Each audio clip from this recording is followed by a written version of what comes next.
The champagne glass slipped from my fingers like my entire world was slipping away, crystal shards scattering across the marble floor of our anniversary party, each piece reflecting the lies I'd been living for 3 years. I stood frozen in the doorway of our dining room, watching my husband of 7 years kneel down to comfort my best friend's crying toddler. The child's next words would shatter everything I thought I knew about my life, my marriage, and the people I trusted most. "Daddy, can we go home now?" little Amanda whispered, her tiny arms reaching up to wrap around my husband's neck with the familiarity of 1,000 bedtime stories I'd never witnessed. The room fell silent. 20 guests turned to stare. My best friend Heather went pale as death.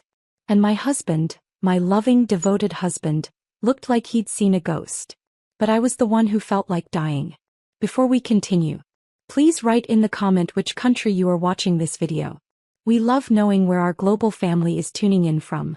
And if this is your first time on this channel, please subscribe. Your support helps us bring even more epic revenge tales of life. Enjoy listening. 3 hours earlier I had been the happiest woman alive. Our 7th wedding anniversary party was perfect. Exactly as I'd planned it down to the last detail. White roses everywhere, soft jazz playing, our closest friends and family gathered in our beautiful home to celebrate what I believed was an unbreakable love. I wore the emerald green dress that made my eyes sparkle, the one my husband always said was his favorite. My dark hair was swept up in an elegant bun and I felt radiant. After 7 years of marriage, I still got butterflies when he looked at me across a crowded room. "You look absolutely stunning tonight," my sister Rebecca whispered as she helped me arrange the dessert table. "I swear you and Samuel still act like newlyweds."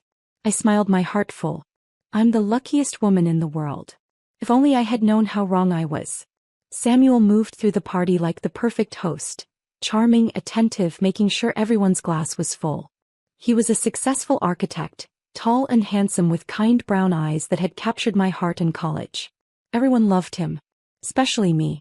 Speech, called out his business partner, raising his wine glass. Samuel laughed and pulled me close, his arm warm around my waist. All right. He cleared his throat as the room quieted. 7 years ago I married my best friend, my soulmate, my everything. Teresa, you've made every day of my life better just by being in it. The guests clapped as he kissed my cheek. I felt tears of joy prick my eyes. Here's to 7 more years, he continued, and 70 after that. Everyone cheered and drank. I pressed closer to my husband, breathing in his familiar cologne, feeling safe and loved and complete. Heather appeared at my elbow with 3-year-old Amanda on her hip. My best friend since high school looked tired. She'd been a single mom since Amanda's father left when she was pregnant. I'd been trying to help her as much as possible, babysitting Amanda, bringing them groceries, being the support system she needed. "This party is incredible," Heather said, bouncing Amanda gently. "You really outdid yourself." "I wanted it to be perfect," I replied, reaching out to tickle Amanda's chin. The little girl giggled and hid her face in her mother's shoulder. "Mama, I'm sleepy," Amanda whined. "I know, baby. We'll go home soon," Heather soothed. "Why don't you put her down in the guest room?" I suggested. "She can nap until you're ready to leave." Heather hesitated. "Are you sure? I don't want to impose." "Don't be silly. Amanda's always welcome here." I watched Heather carry Amanda upstairs, thinking about how much I wanted children of my own. Samuel and I had been trying for 2 years with no luck. The doctor said there was nothing wrong with either of us. Sometimes these things just took time. But watching Heather with Amanda always made my heart ache with longing. The party continued beautifully. Our friends shared funny stories about Samuel and me, my parents embarrassed me with childhood photos, and Samuel's mother gave a touching speech about how happy I'd made her son. Around 10 o'clock people started to leave. I was in the kitchen wrapping leftover cake when I heard Amanda crying upstairs. Poor thing was probably confused, waking up in a strange place. "I'll go check on her," Samuel called out, already heading for the stairs. I continued cleaning, humming softly to myself. The party had been everything I'd dreamed of. I was already planning what we'd do for our 10th anniversary. That's when I heard footsteps on the stairs, Samuel's heavy tread and lighter ones behind him. Heather must have gone up to get Amanda. I walked toward the dining room to say goodbye, still smiling, still glowing with happiness. And then my world exploded. Amanda was crying, reaching for Samuel with desperate little arms. Daddy, can we go home now? The word hit me like a physical blow. Daddy. Not Uncle Samuel or Mama's friend. Daddy. I watched in slow motion as the remaining faces in the room turned toward the sound of shattering glass. My champagne flute lay in pieces at my feet, but I couldn't feel the cuts on my ankles. I couldn't feel anything except the crushing weight of betrayal. Samuel's face went white. Heather looked like she might faint. Amanda kept crying, confused by the sudden tension in the room. Teresa, Samuel started, his voice shaking. But I couldn't hear him over the roaring in my ears. 3 years old. Amanda was 3 years old. Which meant, I did the math with crystal clarity. Samuel and I had been trying to have a baby for 2 years. Amanda was 3. Which meant she was conceived 4 years ago. 4 years ago, when Samuel had gone through what he called his quarter-life crisis. When he'd been distant and moody and claimed he needed space to figure things out. When he'd started working late and going out with friends more often. When he'd been sleeping with my best friend. Get out. The words came out as a whisper, but they cut through the silence like a knife. Teresa, please let me explain. Samuel stepped toward me. Get out. I screamed, my voice breaking. All of you get out of my house. The remaining guests scattered like startled birds. My sister tried to approach me, but I held up a shaking hand to stop her. Not you, Rebecca. Everyone else. Now.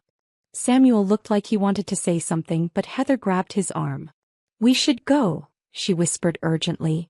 They left together, my husband and my best friend, carrying the child that should have been mine. The child that proved their betrayal had been going on for years. I stood alone in my beautiful dining room, surrounded by the remnants of what I'd thought was a perfect marriage, and felt something cold and hard settle in my chest where my heart used to be. They thought they could fool me. They thought they could keep their secret forever, playing happy family behind my back while I played the devoted wife and supportive friend. But they had made one crucial mistake. They had underestimated me. As I swept up the broken glass with trembling hands, my mind was already working. Planning. Calculating. They wanted to destroy my life? Fine. But I would make sure they paid for every lie, every betrayal, every moment of happiness they'd stolen from me. The game was just beginning. And I intended to win. The house felt like a tomb after everyone left. I sat on my living room floor in my beautiful anniversary dress, surrounded by empty wine glasses and crumpled napkins, trying to process what had just happened. Amanda called Samuel, Daddy. The words kept echoing in my head like a broken record. I pulled out my phone with shaking fingers and opened my photo gallery. There were hundreds of pictures from the past 3 years. Family gatherings, birthday parties, casual dinners where Heather and Amanda had joined us. I scrolled through them with new eyes, looking for clues I'd missed. There, Samuel's hand on Heather's shoulder at Amanda's second birthday party. His gentle smile as he helped Amanda blow out her candles. The way he always seemed to know exactly what she needed before Heather even asked. How had I been so blind? My phone buzzed. A text from Samuel. Please let me come home. We need to talk. I stared at the message until the words blurred. Home. He called this place home, but he had another home now, didn't he? With Heather and Amanda. With his real family. I typed back, don't. I need time to think. Another buzz. I love you, Teresa. Please don't give up on us. I almost laughed. But he loved me so much that he'd been living a double life for years. He loved me so much that he'd let me believe I was his whole world while he built another one behind my back. I turned off my phone and walked upstairs to our bedroom. Everything looked the same. Our wedding photo on the nightstand, Samuel's clothes in the closet, the book he'd been reading on his side of the bed. But it all felt like props in a play I'd been unknowingly performing in. I opened his nightstand drawer looking for... what? Evidence. Proof. I found his passport, some old receipts, a small velvet box I'd never seen before. My hands trembled as I opened it. Inside was a delicate silver bracelet with a tiny charm, a little girl's bracelet. Amanda's bracelet. The receipt was still in the box. Purchased 3 months ago from an expensive jewelry store downtown. The same week Samuel had told me he was working late on a big project. I sank onto the bed, clutching the bracelet. He'd been buying gifts for his daughter while I'd been planning our anniversary party. While I'd been dreaming of the children we'd have together someday. The tears came then, Hot, angry tears that felt like they might never stop. I cried for the marriage I'd thought I had, for the friend I'd thought I could trust, for the naive woman who'd believed in happily ever after. But underneath the grief, something else was growing. Something cold and calculating and absolutely furious. They had played me for a fool. For years they had looked me in the eye and lied. They had let me babysit their child, bring them groceries, offer emotional support to Heather as a struggling single mother. The humiliation burned worse than the betrayal. How many people knew? How many of our friends had been in on the secret? Had they all been laughing at me behind my back? I thought about every time Samuel had canceled plans at the last minute. Every work emergency that had kept him out late. Every weekend he'd claimed he needed to help Heather with something around her apartment. He hadn't been helping her fix a leaky faucet. He'd been playing house with his secret family. My phone buzzed again. This time it was Heather. Teresa, I'm so sorry. I never meant for you to find out this way. Can we please talk? I stared at her message, remembering all the times she'd cried on my shoulder about being alone. All the times she'd thanked me for being such a good friend, for always being there for her and Amanda. She was sorry she got caught. So I typed back, there's nothing to talk about.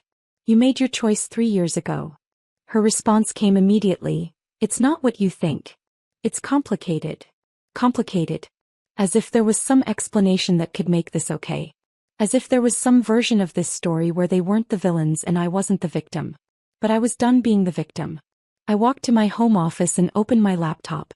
If they wanted to play games, I could play games too. But I was going to play to win. Samuel was a successful architect with a reputation to protect. Heather worked as a marketing coordinator for a family-friendly nonprofit organization. They both had carefully constructed lives that depended on people seeing them as good, moral, trustworthy people. What would happen if those carefully constructed lives came crashing down? I started making lists. Samuel's clients, his business partners, his professional associations. Heather's co-workers, her boss, the board members of her nonprofit.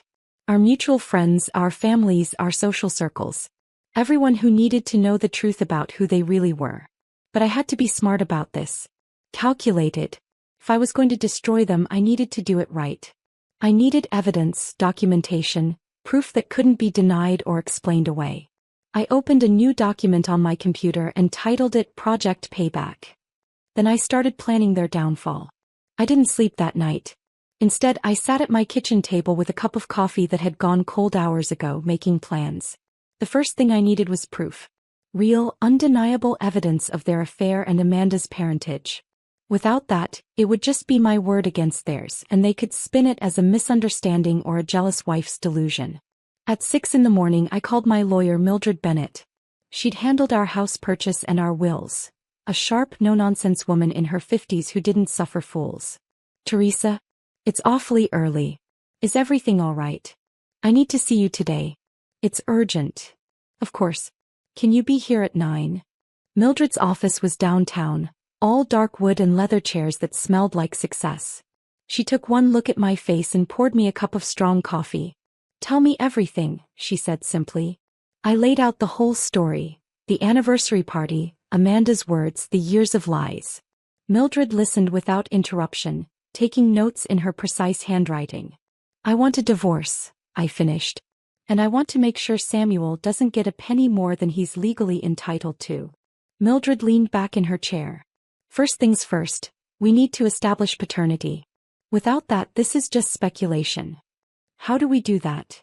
DNA test. But we'll need a sample from Amanda, and that's going to be tricky if Heather doesn't cooperate. I thought about that.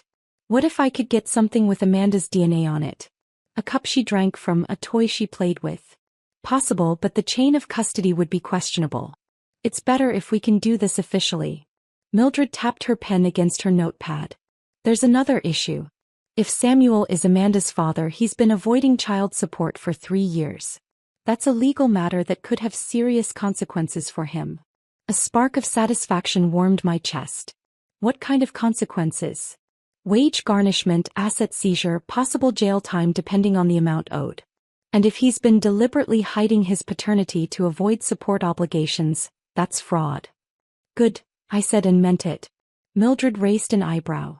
Teresa, I understand you're angry. But we need to be strategic here. If you come across as vindictive, It could hurt you in the divorce proceedings. I'm not vindictive, I replied calmly. I'm thorough.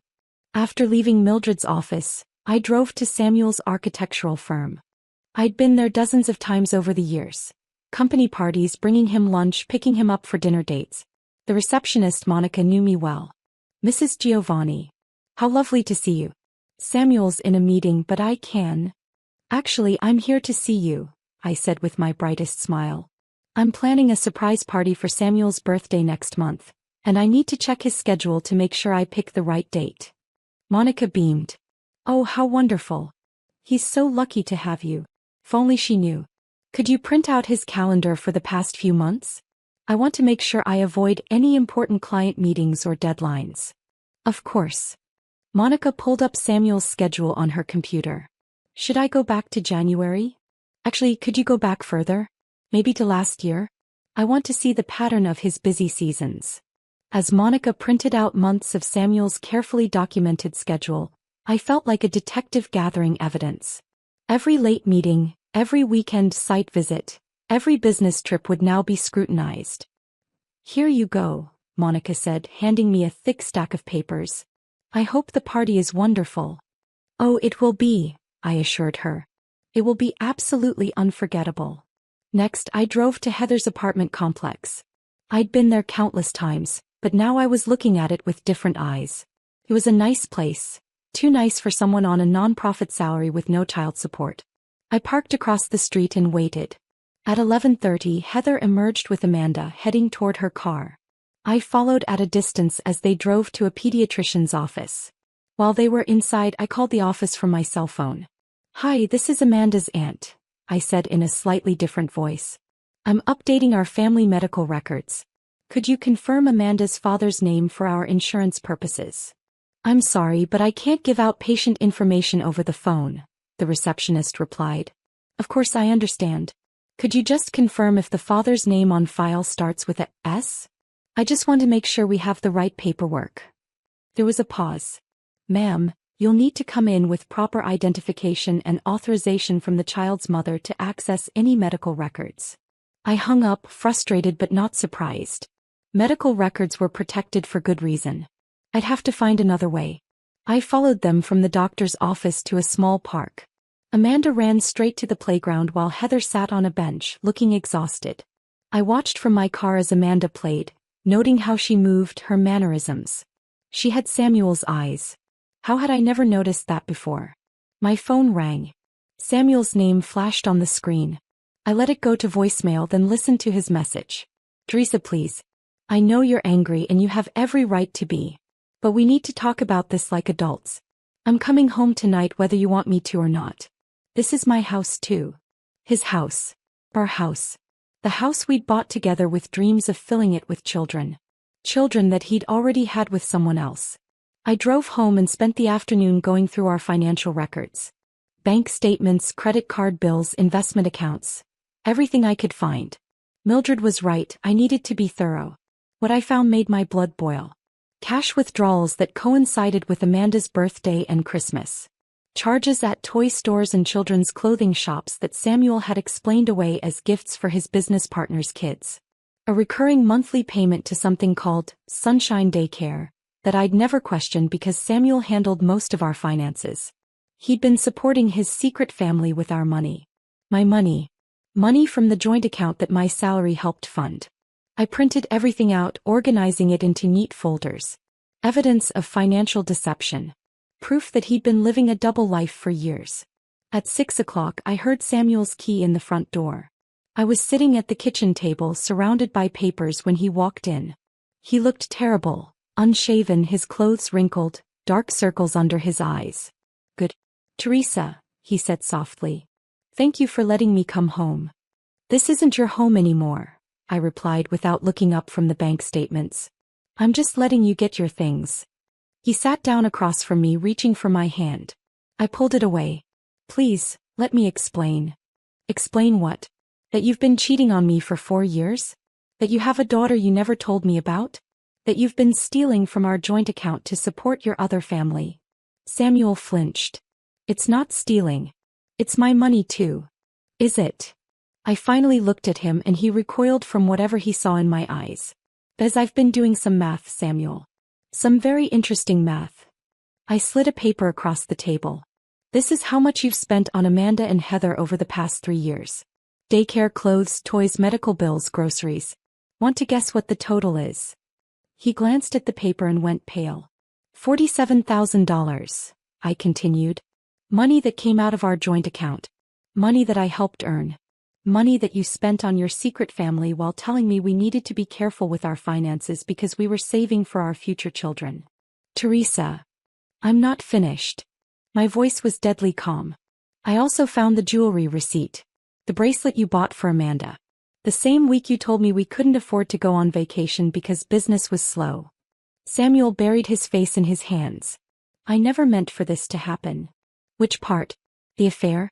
Getting her pregnant? Lying to me for 4 years? Or getting caught? All of it, he whispered. I love you, Teresa. I've always loved you.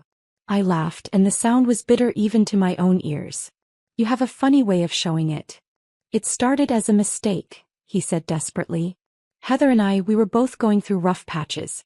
You and I were fighting about having kids and she was lonely after her ex left. It was just supposed to be one night. But it wasn't. No. And when she told me she was pregnant. He looked up at me with pleading eyes. I wanted to tell you. I tried to end it so many times. But Amanda, she's my daughter. I couldn't just abandon her. So you abandoned me instead. I never abandoned you. I stayed. I chose you. You chose to lie to me, I corrected. You chose to let me believe I was your wife when really I was just your cover story. You chose to let me babysit your daughter while pretending to be her aunt. You chose to let me support my best friend through her difficult single motherhood, while you were the father all along. I'm sorry, he choked out. I'm so sorry, Teresa. I know I don't deserve it, but please, can you forgive me? Can we try to work through this? I stared at him for a long moment.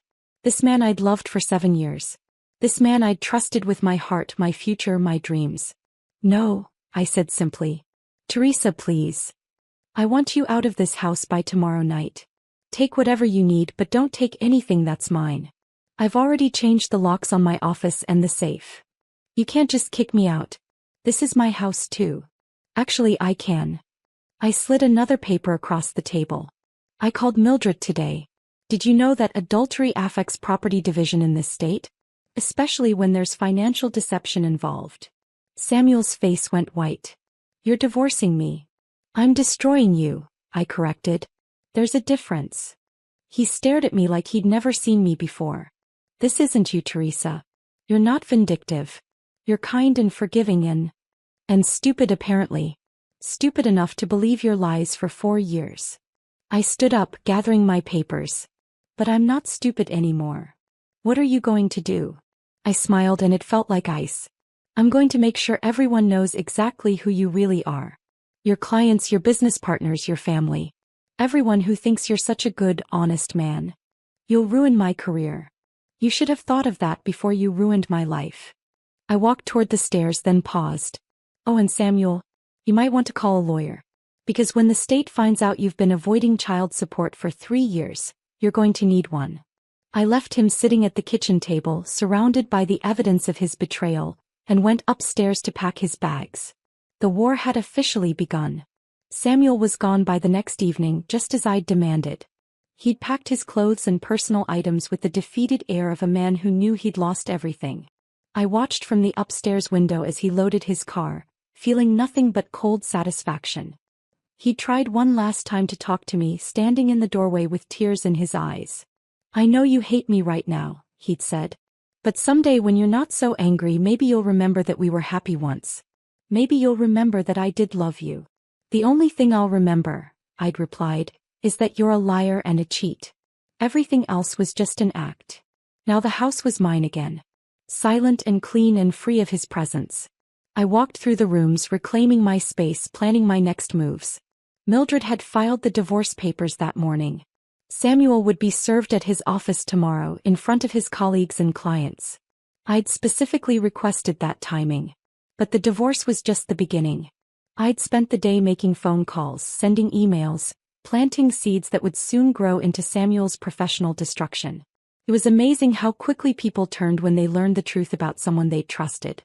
My first call had been to Samuel's biggest client, Giovanni Development Corporation. The irony of the name wasn't lost on me. They were building a family resort, and their lead architect had been hiding his own family for years. "Mr. Giovanni," I'd said to the company president, "I thought you should know that my husband Samuel has been living a double life. He has a 3-year-old daughter that he's never acknowledged publicly, and he's been using company resources to support his secret family." The silence on the other end had been deafening. "Mrs. Giovanni, these are very serious accusations." "I have documentation," I'd assured him. "Bank records, receipts, photographs. I thought you'd want to know before it becomes public knowledge." By the end of the day, Giovanni Development had called an emergency meeting to review Samuel's contract. My second call had been to the state's Child Support Enforcement Agency. I'd provided them with Amanda's full name and Samuel's information. They'd assured me that an investigation would begin immediately. "If paternity is established and he's been avoiding support obligations," the caseworker had told me, "we can pursue back support plus interest and penalties. We can also garnish wages and seize assets." "How long does that usually take?" "Once we have DNA confirmation, we move fast. The state doesn't like deadbeat dads." "Perfect." My third call had been to Heather's boss at the nonprofit. I'd been more subtle there, expressing concern about Heather's personal situation and whether it might affect her ability to represent an organization focused on family values. "I just think you should be aware," I'd said carefully, "that Heather has been involved in a long-term affair with a married man. I'm not sure that aligns with your organization's mission." The conversation had been brief, but I could hear the concern in her boss's voice. Nonprofits lived and died by their reputations. Any hint of scandal could cost them donors and funding. Now I was preparing for phase 2 of my plan. I'd invited our entire social circle to a dinner party this weekend, all the friends who'd been at our anniversary celebration plus a few others. The invitation had been carefully worded. "Join me for an intimate dinner party as I share some important news about recent changes in my life. Your friendship and support mean everything to me during this difficult time." Everyone had accepted. They were curious, concerned, eager to help their friend through whatever crisis she was facing. They had no idea they were coming to witness Samuel and Heather's social execution. I spent Thursday shopping for the dinner party, selecting the menu with the same care I'd once put into planning our anniversary celebration. But this time I wasn't celebrating love. I was celebrating justice. Friday morning brought the first fruits of my labor. Samuel called, his voice shaking with rage. "What did you do?" "Giovanni Development just fired me." "I told them the truth," I replied calmly. "I thought they deserved to know what kind of man they were employing." "You destroyed my career. That was my biggest client." "You destroyed your career when you decided to live a double life, and not just a double life, you slept with my best friend. I just made sure people found out about it." "Teresa, please. I have a daughter to support now. I need that job." The irony was delicious. "You should have thought about supporting your daughter 3 years ago. But don't worry, the state will make sure you support her now, whether you have a job or not." I hung up on his sputtering protests and immediately called Mildred. "Samuel's been fired from his biggest client," I reported. "How does that affect our divorce proceedings?" "It could actually work in your favor," Mildred said. "If his income drops significantly, he'll have less ability to fight for assets. And if he can't pay child support, the state will come after him even harder." "Good. What about the DNA test?" "I've filed a motion to compel. Given the circumstances, I think we'll get it. Especially with the Child Support Enforcement Agency backing us up." Everything was falling into place perfectly. Friday afternoon, I got a call from my sister Rebecca. "Teresa, I just heard about Samuel. Are you okay?" Word was already spreading. Exactly as I'd planned. "I'm better than okay," I told her. "I'm free. I can't believe he did this to you. And with Heather. I never liked her, you know. There was always something fake about her." I almost smiled. Rebecca had never mentioned disliking Heather before, but people loved to rewrite history when scandals broke. "Will you come to my dinner party tomorrow night?" I asked. "I'm telling everyone at once. I don't want to keep repeating the story." "Of course. Do you need help with anything? Just bring your appetite for drama. Saturday evening arrived crisp and clear. I'd spent the day preparing, cooking Samuel's favorite meal with bitter irony. If this was going to be his last supper in our social circle, it might as well be memorable. The guests arrived promptly at 7. Rebecca and her husband Tom, our college friends Marcus and Jennifer, Samuel's business partner David and his wife Susan, my work colleague Grace and several others. Notably absent were Samuel and Heather, though I hadn't expected them to show. "Where's Samuel?" Jennifer asked as I served cocktails. "Is he working late again?" "Samuel won't be joining us," I said with a mysterious smile. "I'll explain everything over dinner." The conversation flowed easily at first. Everyone was curious about my important news, but they were too polite to press. They complimented the food, asked about work, shared gossip about mutual friends. I waited until dessert to drop my bomb. "I want to thank you all for coming tonight," I began, standing at the head of the table. "Your friendship has meant everything to me over the years. Which is why I wanted you to hear this from me personally." The table fell silent. Everyone leaned forward expectantly. "Samuel and I are getting divorced." Gasps and murmurs of shock rippled around the table. "I know this comes as a surprise," I continued. "It certainly surprised me when I discovered that my husband of 7 years has been having an affair with my best friend Heather for the past 4 years. Jennifer's wine glass hit the table with a clink. David's face went pale. "But that's not the most shocking part," I said, my voice steady and calm. "The most shocking part is that they have a 3-year-old daughter together. The little girl I've been babysitting, buying gifts for, treating like a niece. She's actually my husband's child." The silence was deafening. I could see the wheels turning in their minds, remembering all the times they'd seen Samuel with Amanda, all the family gatherings where he'd played the doting uncle. "I found out at our anniversary party," I continued, "when Amanda called Samuel Daddy in front of everyone. Apparently, keeping their secret became too much for a 3-year-old. Rebecca was crying. Grace looked furious. David was staring at his plate like he wanted to disappear. "I wanted you all to know because Samuel will probably try to spin this story. He'll make excuses, claim it was a mistake, try to minimize what he did. But I have evidence. Bank records showing he's been supporting them with our money. Receipts for gifts he bought Amanda while telling me we couldn't afford things. Documentation of his lies going back years."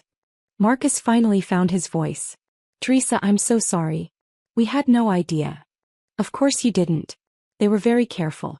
Very sneaky. Very good at making me look like the fool who couldn't see what was happening in her own marriage." I sat back down, taking a sip of wine. "I just wanted you to know the truth before the rumors start flying. Samuel's already been fired from Giovanni Development. The state is pursuing him for back child support. And I'm taking him for everything he's worth in the divorce." "Good," Grace said fiercely. "He deserves everything he gets." The rest of the evening was spent dissecting Samuel and Heather's betrayal. My friends rallied around me, sharing their outrage, offering support, promising to cut all ties with the cheating couple. By the time everyone left, Samuel and Heather's social destruction was complete. Word would spread through our entire circle within days. They'd be pariahs, outcasts, the couple everyone whispered about and no one wanted to associate with. As I cleaned up the dishes, I felt a deep satisfaction settling in my chest. This was just the beginning. Samuel thought he'd lost everything when he got fired, but he had no idea how much more he was about to lose. My phone buzzed with a text from an unknown number. "You're destroying innocent people. Amanda doesn't deserve this." Heather. She'd gotten a new phone number, probably hoping to avoid the fallout. I typed back, "Amanda deserves a father who isn't a liar and a cheat. Maybe you should have thought about that before you decided to sleep with my husband Heather." Her response came quickly. "Samuel loves you. He made a mistake, but he loves you. Don't destroy him over one mistake." One mistake. 4 years of lies, deception, and betrayal was one mistake. I typed back, "Watch me." Then I blocked the number and went to bed, already planning my next move. The war was far from over. Monday morning brought news that made my coffee taste like victory. Mildred called with an update that had me smiling for the first time in days. "The DNA test has been fast-tracked," she said. Samuel's lawyer advised him to comply rather than fight it. Smart move, considering the alternative was a court order. How long until we have results? 72 hours. But Teresa, there's something else. The Child Support Enforcement Agency moved faster than I expected. They've already frozen Samuel's bank accounts pending the paternity results. I set down my coffee cup, savoring the moment. All of them. Every account they could find. And they've put a lien on his car. If the DNA confirms what we already know, they'll be pursuing him for 3 years of back support plus penalties. We're talking about a 6-figure debt. Samuel's financial destruction was happening even faster than I'd hoped. But I wasn't done yet. That afternoon I drove to Amanda's daycare, the same Sunshine daycare that Samuel had been secretly funding. I'd called ahead, posing as a concerned family member. I'm Amanda's aunt, I told the director, a kind-looking woman in her 50s. I'm helping update the family's paperwork. Could you confirm who's listed as Amanda's father on your records? The director hesitated.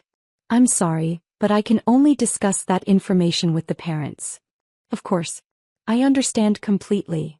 I paused, then added casually, I just want to make sure everything's in order before the custody hearing. Her eyes widened slightly. Custody hearing? Oh, you haven't heard? Amanda's parents are going through some legal issues. I'm just trying to help sort out the paperwork. I sighed dramatically. It's such a mess when families fall apart. I left the daycare knowing that within hours, the staff would be gossiping about Amanda's family drama. Word would spread to other parents, creating another circle of people who knew the truth about Samuel and Heather. Tuesday brought the social media phase of my campaign. I'd been careful not to post anything directly that would look vindictive and desperate. Instead, I'd been liking and commenting on posts from friends who'd attended my dinner party. When Jennifer posted a vague status about being shocked by people you thought you knew, I commented, sometimes the people closest to us are the best at hiding their true selves. Thank you for your support during this difficult time. When Grace shared an article about infidelity statistics, I added, so true. The betrayal is bad enough, but the lies that go with it are what really destroy trust. Each comment was carefully crafted to seem supportive and grateful rather than bitter. But they served their purpose, keeping the story alive in people's minds, ensuring that Samuel and Heather's reputation continued to crumble. Wednesday morning, Mildred called with the news I'd been waiting for. DNA results are in. Samuel is definitely Amanda's father. The Child Support Agency is moving immediately to garnish his wages and seize assets. What about his business partnership with David? That's where things get interesting. David's been calling me all morning.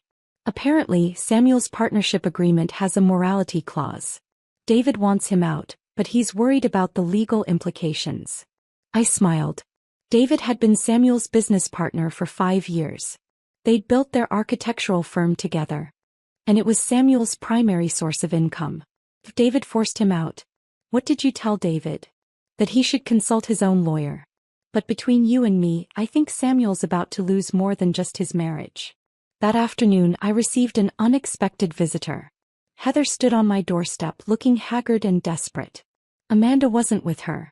We need to talk, she said. I considered slamming the door in her face, but curiosity won. 5 minutes. She followed me into the living room, perching nervously on the edge of the couch where she'd sat so many times before as my friend. You have to stop this, she said without preamble. Samuel's lost his job, his accounts are frozen, and now David's talking about dissolving their partnership. You're destroying him.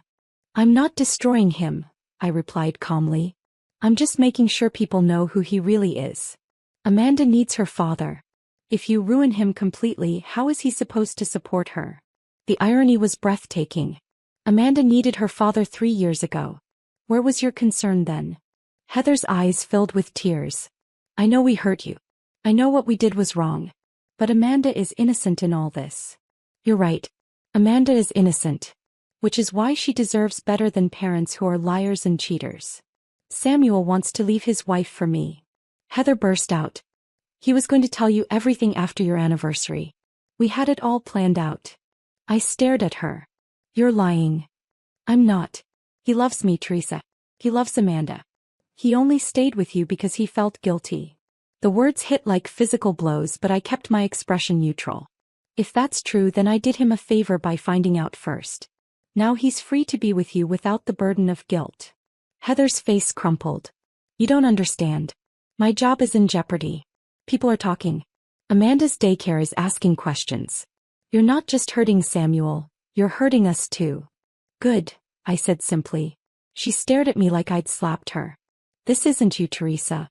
You're not cruel. You're right. The old Teresa wasn't cruel. The old Teresa was trusting and naive and stupid enough to believe her best friend and husband were good people. But that Teresa is gone. I stood up, signaling that our conversation was over. You have 2 minutes left. Heather stood too, desperation making her voice shrill. What do you want? Money? An apology? What will it take for you to stop this? I want you to suffer, I said quietly. I want you to lose everything just like I did. I want you to know what it feels like to have your life destroyed by people you trusted. We never meant. Get out. My voice was ice. And don't come back. After she left, I poured myself a glass of wine and sat in my garden, thinking about what she'd said. Samuel had been planning to leave me anyway. Their betrayal wasn't just about sex or even love. It was about my complete replacement. The knowledge should have hurt more, but instead, it just made me more determined to see this through to the end. Thursday brought the final domino. David called me personally, something he'd never done before. Teresa, I'm sorry to bother you, but I need to ask you something about Samuel. What do you want to know? Is it true that he's been using company resources for personal expenses? I've been going through our books and there are some irregularities. I smiled. Samuel had been sloppy, mixing his business and personal finances. I couldn't say for certain, David. You'd have to ask Samuel about that. I'm asking you because Samuel's not exactly trustworthy right now. David's voice was strained. If he's been embezzling from the company, I'd suggest you hire a forensic accountant, I said helpfully. They're very good at finding financial irregularities. After I hung up, I felt a deep satisfaction. Samuel hadn't just been stealing from our marriage. He'd been stealing from his business partner too. David would find the evidence and Samuel would face criminal charges on top of everything else. Friday afternoon, Mildred called with the final update. It's over, she said. Samuel's agreed to all our terms. He gets his clothes and personal effects. You get the house, the investments, and most of the liquid assets. He's also agreed to pay you spousal support for 3 years. What about his business? David's buying him out for pennies on the dollar. Samuel needs the money to pay his legal fees and back child support. He's essentially starting over with nothing. I closed my eyes, feeling a weight lift from my shoulders. And Heather lost her job yesterday. Apparently, the nonprofit's board decided she wasn't a good fit for their family values mission. Perfect. That evening, I sat in my beautiful house, my house now, and opened a bottle of champagne. Not to celebrate love this time, but to celebrate justice. My phone buzzed with one final text from Samuel. I hope you're happy now. I typed back, I'm getting there. Then I blocked his number and deleted every photo of him from my phone. The morning sun streamed through the windows of my home office as I put the finishing touches on my latest project. I'd started a consulting business helping other women navigate divorce proceedings, and it was thriving. Apparently, there were a lot of women who needed someone who understood betrayal and knew how to fight back. My doorbell rang and I opened it to find a delivery man with a large bouquet of flowers. Teresa Giovanni? That's me. The card was from my newest client, a woman whose husband had been embezzling from their joint business to fund his gambling addiction. Thank you for helping me get my life back, it read. I smiled, arranging the flowers in a vase. Helping other women reclaim their power had become my passion. Each case was different, but the satisfaction of watching cheaters face consequences never got old. My phone rang. Mildred's name appeared on the screen. Good news, she said without preamble. Samuel's been sentenced to 6 months in jail for embezzlement. David's testimony was particularly damaging. And Heather? Still unemployed. Word is she's moved back in with her parents. Samuel's child support payments barely cover Amanda's basic needs. I felt a flicker of something that might have been sympathy for Amanda, but it passed quickly. The little girl was better off knowing the truth about her parents than growing up with their lies. There's something else, Mildred continued. Samuel's lawyer reached out. He wants to know if you'd be willing to write a character reference for his sentencing hearing. I laughed, actually laughed. What did you tell him? that you'd consider it for $50,000 paid in advance. And, strangely, they declined. After hanging up, I walked through my house, admiring the changes I'd made. New furniture, fresh paint, family photos that no longer included Samuel's lying face. It was truly mine now, a sanctuary built on truth instead of deception. The old Teresa would have felt guilty about Samuel's downfall. She would have wondered if she'd gone too far, been too harsh, destroyed too much. But the old Teresa had been weak. She'd believed in fairy tales and happy endings and the goodness of people who didn't deserve her trust. The new Teresa knew better. She understood that sometimes the only way to get justice was to take it yourself. She knew that people who destroyed others' lives deserved to have their own lives destroyed in return. My phone buzzed with a text from Rebecca. "Lunch today? I have news about you-know-who." I typed back, "Can't wait to hear it." The gossip network I'd so carefully cultivated was still providing updates on Samuel and Heather's continued downfall. It was petty perhaps, but I'd earned the right to be petty. As I got ready for lunch, I caught sight of myself in the mirror. I looked different now, stronger, sharper, more confident. The naive woman who'd planned that anniversary party was gone, replaced by someone who knew her own worth and wouldn't let anyone diminish it. Some people might call what I'd done cruel or vindictive. They might say I'd gone too far, that revenge was beneath me. But those people had never been betrayed by the two people they trusted most in the world. They'd never discovered that their entire life was built on lies. They'd never felt the crushing weight of realizing they'd been played for a fool by people who were supposed to love them. I had no regrets. Samuel and Heather had made their choices, and now they were living with the consequences. Just as I was living with mine. The difference was, my consequences included freedom, financial security, and the satisfaction of knowing that justice had been served. Their consequences included poverty, social exile, and the knowledge that their actions had destroyed not just my life but their own. As I locked my front door and headed out to meet Rebecca, I smiled. It was a beautiful day and I had a beautiful life. One built on truth instead of lies, strength instead of naivety, and justice instead of blind trust. The old Teresa might have forgiven them eventually. She might have found a way to move on without destroying them in return. But the old Teresa was gone. And I was so much better for it. The war was over and I had won completely. Samuel and Heather's betrayal had cost them everything. Their reputations, their careers, their financial security, and their place in the community we'd all shared. Meanwhile, I had emerged stronger, wealthier, and wiser. I'd learned that sometimes the best revenge isn't moving on and living well. Sometimes it's making sure the people who wronged you pay the full price for their choices. As I drove toward the restaurant, I thought about Amanda. She was 4 now, old enough to start asking questions about why Daddy lived in a different place, why Mommy cried so much, why they'd had to move in with Grandma and Grandpa. Someday she'd learn the truth about how her parents' selfishness and lies had destroyed multiple lives. She'd understand that actions have consequences, that betrayal comes with a price, and that some people will fight back when you try to destroy them. It would be a valuable lesson. After all, the truth always comes out in the end. And when it does, the people who've been living lies have nowhere left to hide. I'd made sure of that. The game was over and I'd won every single round.